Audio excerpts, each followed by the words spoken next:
राष्ट्रिय स्वतन्त्र पार्टी रासोपाका सभापति रवि लामिछाने अर्को साता भारत भ्रमणमा जाने भएका छन्। भारतको विदेश मन्त्रालयको औपचारिक निमन्त्रणामा उनी जुन 1-2 मा नयाँ दिल्ली पुग्ने कार्यक्रम तय भएको छ।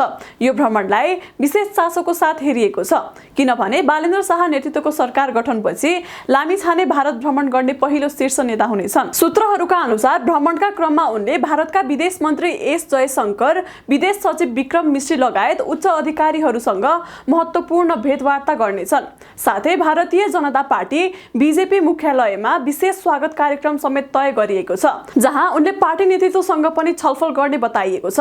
यद्यपि सबैभन्दा ठूलो चासो भने भारतीय प्रधानमन्त्री नरेन्द्र मोदीसँग सम्भावित भेटलाई लिएर छ, तर अहिलेसम्म त्यसबारे औपचारिक पुष्टि भइसकेको छैन। नेपाल भारत सम्बन्धमा हाल देखिएको कूटनीतिक चिसोपना, लिपुलेक नाका विवादपछि बढेको असन्तुष्टि र उच्च स्तरीय संवाद सुस्ताइरहेका बेला यो भ्रमणलाई राजनीतिक रूपमा अत्यन्त अर्थपूर्ण मानिएको छ।